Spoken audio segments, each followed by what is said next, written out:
Les gars, quelle soirée pour le PFL. Eh, je vais revenir sur quelques combats, hein. J'ai regardé pratiquement toute la carte, d'accord, mais il y a quelques combats qui m'ont surpris. Bon, Boris, il a gagné, etc. On sait qu'il est très dangereux. Son adversaire, j'ai oublié son blaze. Franchement, il était pas mal, hein. Enfin, pas mal. Il était résistant, quand même. Il a résisté, à un moment donné, premier round, Boris veut le terminer, etc. Il s'est cramé, les gars. Il n'arrivait pas à le terminer. L'autre, il était solide. Bon, ça a été un combat, voilà. Voilà, normal. Après, il y a un combat, les gars, un combattant qui m'a surpris, les gars, c'est Baris. Il est trop fort, les gars. En fait, je le regardais de loin, lui. Ouais.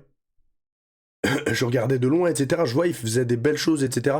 Mais là, en fait, j'ai eu le déclic, là, en regardant son fight. Il est vraiment très, très fort. Sinon, il y a eu qui d'autre? Je sais même plus, il y a eu qui d'autre, les gars. Oh, parce que là, je viens de terminer, les gars, le combat de Patrick Abiro. Attendez, vite fait. Sinon, Taylor Lapillus. Bah, écoutez, les gars, il nous a fait du Taylor Lapillus, hein.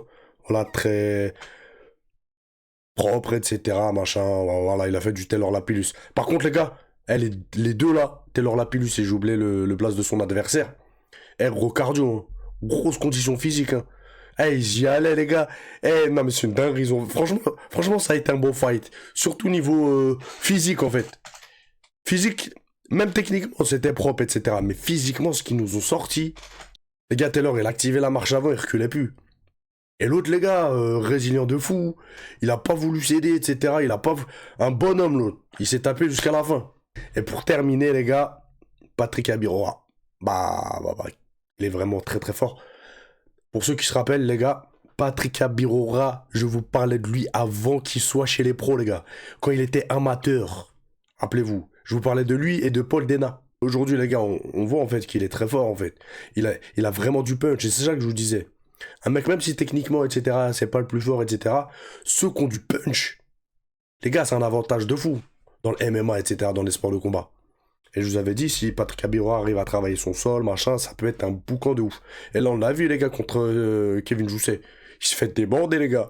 La première patate qui s'est mangée, Cédric Kevin Jousset, il est devenu rouge, les gars. Il a été marqué direct. Je crois sur le côté de la tête, ou je sais pas quoi. Il s'est fait éteindre. Par contre, les gars, ce que j'ai pas compris, c'est pourquoi. Faudrait que je revoie le fight, hein. Mais je pense qu'on est d'accord. Pourquoi Kevin Jousset n'a fait que cadrer. Et pourquoi il n'a pas forcément cherché à aller au sol, etc. À utiliser son judo, à bloquer Patrick sur la cage, etc. Qu'il cadrait, mais il cadrait sans rien faire, en fait. Il a essayé un ou deux low kicks, je crois. Et sinon, bah, il a rien fait, les gars. Il attendait, en fait, que les coups viennent. À un moment donné, Patrick, il s'est dit au début, peut-être, ouais, il va essayer de m'amener au sol, judoka, tout. Patrick, tac, il essaie de tourner, de pas se faire cadrer, etc. À un moment, Patrick, il a vu que l'autre, il faisait rien. Il a vu. Mais vas-y, il a démarré, hein, les gars. En tout cas, Patrick Abirora, les gars, aïe, il est fort. En fait, c'est pas il est fort, c'est il a du punch de fou. Oh, on peut dire il est fort. Et en plus de ça, les gars, c'est un bonhomme. C'est un bonhomme parce qu'il rechigne pas sur les combats. Et quand il y a des mecs trop forts, Patrick Abirora, ce qui est bien avec lui, c'est qu'il dit ouais, pour l'instant, machin, aller à l'UFC, truc, machin, c'est chaud, machin, maman. Vous voyez? Non, franchement, c'est un bon petit. Bah, que vous avez capté quand je dis petit, il est petit comparé à moi par rapport à mon âge. Mais c'est pas un manque de respect, hein, c'est ma façon de parler, quoi. Comme là, il disait, Jousset, ouais, c'est Jousset, ouais, Kevin Jousset. Ouais, l'ancien. Les commentateurs de RMC, ils disaient, ouais, Kevin Jousset, l'ancien et tout, machin, nan. Vas-y, hey, Kevin, frère, vas-y, prends ta retraite, ma gueule. Prends ta retraite. C'est pas un manque de respect, hein. Mais moi, vous me connaissez. Au-dessus de 32, 33 ans, là, ça fait un moment que Kevin, il a du mal et tout. C'est pas un manque de respect, les gars, hein. Vas-y, prends ta retraite, mon ref. Ça y est. Ça y est. Tout à l'heure, j'ai vu un commentaire sur Twitter. Je me suis dit, les gens sur Twitter, ils sont sans pitié. Il y a un mec qui l'a dit quoi? Il a dit, c'est hard. Kevin Jousset, il était à l'UFC. Et là, potentiellement, il va se faire taper par un 2004 ou je sais pas ce qu'il racontait par un petit. J'ai vu ça, je me suis dit, non. Ils ont aucune honte, les gars. Aucune limite sur Internet. Il s'est fait teindre. Voilà. Donc, je sais pas ce que vous en pensez, les gars. Si vous voulez voir. Je veux dire, si vous voulez voir Kevin Jousset combattre ou je sais pas. Frère, il fait des vidéos sur YouTube et tout. Frère, fait comme Cormier maintenant, fait des vidéos sur YouTube et tout. Je sais pas. Après, continue à combattre si tu veux, mais tu vas combattre qui maintenant? Et là, je sais pas. Bref, soirée dans l'ensemble assez bonne. J'ai regardé que les combats de Français, d'accord, Français-Belges. Et puis voilà, je sais pas ce que vous en pensez, si vous avez apprécié ou pas la soirée. Évidemment de revoir Patrick les gars combattre, parce que moi il me régale. Il me régale. Il est dangerous le gars, les mecs. Il est dangerous. Il est là, il démarre, bras arrière, bouf, il touche. Et là je crois qu'il lui a mis quoi? Crochet bras avant. Crochet bras, un crochet claqué en plus, j'ai eu l'impression. C'est même pas pris là.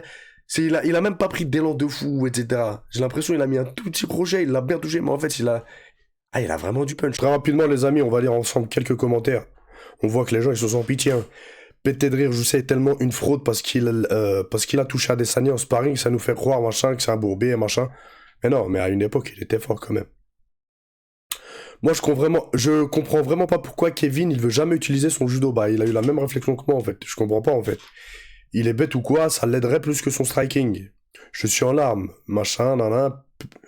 Je sais, venu avec zéro game plan MDR. Comment tu peux ne pas avoir comblé tes lacunes comme ça? Juste avant le contre qui le met KO, il a une première alerte où Patrick catch son low kick et c'est... Oh, ils sont méchants les gars, arrêtez de parler comme ça. Et cet idiot, en gros, il fait quoi? Il revient encore avec un low kick. Ouais, j'ai pas capté en fait pourquoi il a forcé sur les low kicks.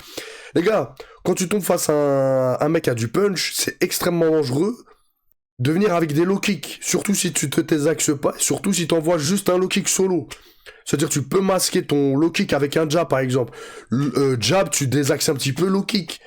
Jab, tu décales un petit peu low kick. Mais si tu mets contre un puncher de ouf, juste un low kick comme ça, c'est archi dangereux. S'il te contre, c'est terminé les gars.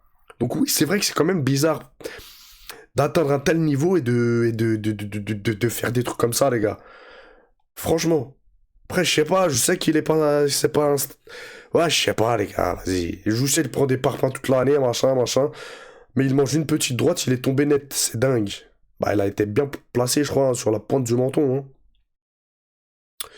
Je pense que 95% de la population française termine Joussé round 1. Voilà, les gars, ça y est, il commence. Après ma victoire à l'UFC contre Patrick, j'irai à l'UFC. C'est ce qu'il avait dit. Je kiffe Kevin, mais c'est quoi le game plan? Le fight IQ d'une huître sur ses 4 derniers combats? Roi des pirates. Imaginez préparer un combat pendant 3 mois et faire dodo aussi vite. Il l'a réinitialisé. Aïe, aïe, aïe. Flashball dans le crâne. Le fight IQ de Kevin, MDR, vas-y, je veux bien le défendre, mais là, MDR, sur ses 3 derniers combats, il n'a pas utilisé une seule fois sa lutte. En même temps, il est pas lutteur, mais vas-y, on a compris. Zouché.